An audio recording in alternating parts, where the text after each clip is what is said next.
가족 여러분, 쇠목골 서재 김진홍입니다. 오늘은 내가 가장 우리 역사에 존경하는 인물 이순신 장군에 대해서 이야기하고자 합니다. 저는 우리 역사에 등장했던 숱한 인물 중에 5사람을 특별히 존경합니다. 신라 불교의 명품 스님, 원효 스님, 정말 내 삶의 지표처럼 생각하는 분입니다. 물론 내가 목사하고 예수를 믿지요. 예수는 믿고 원효 스님은 존경하는 겁니다. 내가 원효 스님을 자주 얘기하니까 누가 나를 좀 비아냥대면서 김진홍 스님 언제 개종하셨습니까? 그렇게 나를 놀리는 사람도 있었습니다. 나는 신라시대 원효 스님 같은 그 큰 스님 같은 그런 큰 목사가 우리 한국교회에도 배출돼야 된다. 그런 생각합니다.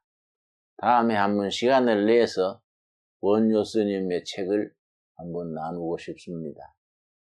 두 번째는 저는 다산 정약용 선생 참 존경합니다.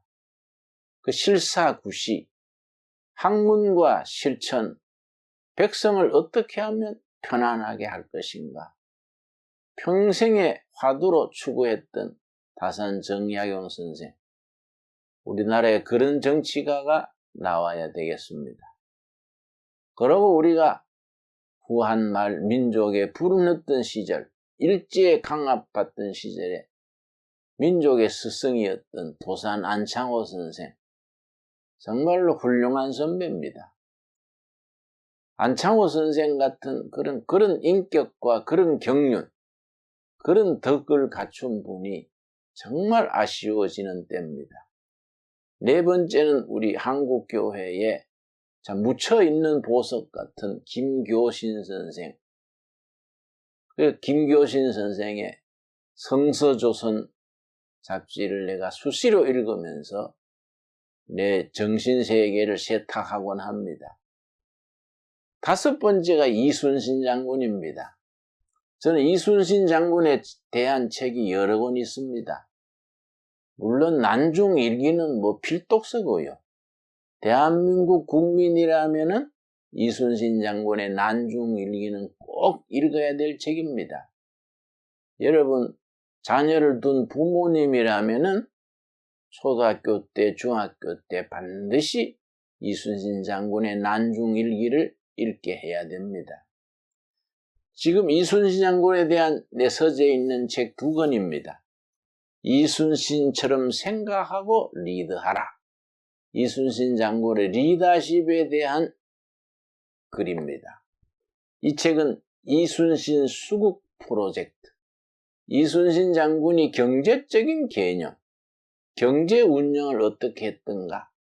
예를 들어서 중앙정부에서 군사를 보급품을 제대로 주는 것도 아니고 거북선 만드는데 돈을 대주는 것도 아니랬습니다. 자기 스스로 조달했습니다. 군대 식량을 위해서 섬의 둔전, 군인들이 밭을 일구어서 식량을 자급자족하면서 왜군을 물리치는 일에 인생을 투자했습니다. 이순신 장군의 경제 프로젝트에 대한 책입니다. 이 시대에 정말로 꼭 필요한 발상이고 책들입니다. 저는 이순신 장군의 위대했던 점 5가지로 생각합니다. 내가 이순신 장군처럼 그렇게 생각하고 그렇게 행동해야 되겠다. 자신을 이순신 장군의 아이덴티파이 하는 기준이 5가지입니다. 첫째는 어떤 불행하고 어떤 악조건 속에서도 긍정적 사고를 해야겠다. 여러분, 배 12척을 가지고 외선을 침몰시켰습니다. 그때 출정하는 문서가 있습니다. 정부에 상소하기를 신에게는 아직 12척의 배가 있나이다. 외세는 100척, 200척이 있는데 자기는 12척으로 도전하는 겁니다. 모든 수로와 자연 환경을 다 이용해서 12척으로 140여 척을 격파합니다. 그런 발상, 그 합리적 사고, 모든 자원을 활용해서 긍정적인 결과로 이끌어 나가는 사고, 정말 우리 시대에 필요한 일이지요. 두 번째는 미리 준비하는 생활입니다. 임진왜란 나기 전에 거북선을 준비하고 무기를 준비하고 유비무환이란 말이 있지요. 우리 박정희 대통령이 재직 시에 가장 즐겨했던 말이 유비무환입니다.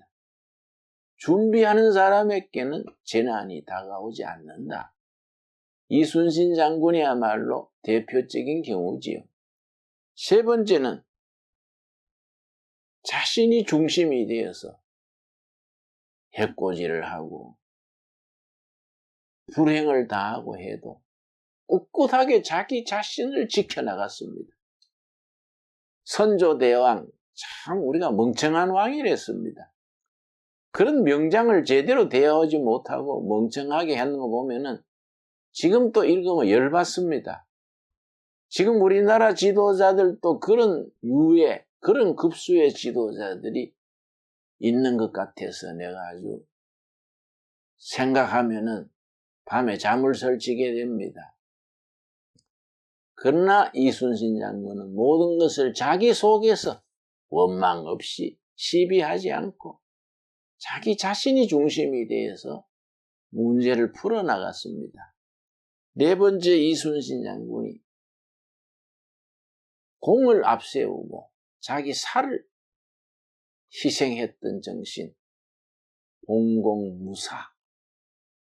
참 우리 시대에 필요한 일이지요.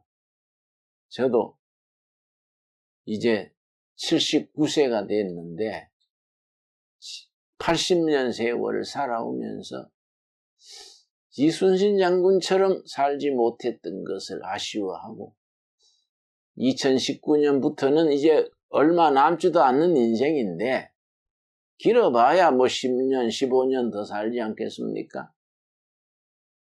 근데 그렇게 한번 흉내라도 내고 살아야겠다. 그런 생각을 합니다. 끝으로 가장 중요한 것인데 항상 대안을 생각하는 사고방식. 대안입니다. 오터너티브 대안. 비판하기는 쉽습니다. 비판을 넘어서서 대안을 제시하는 것은 그것이 위대합니다. 우리 사회에 대안 없이 불평, 불만, 비관적인 사고에 머무르지 말고 적은 일이나 큰 일이나 개인 일이나 나라 일이나 교육이나 정치나 경제나 대안을 생각하는 그런 사고방식을 온 나라가 키워나갈 수 있기를 바랍니다. 감사합니다.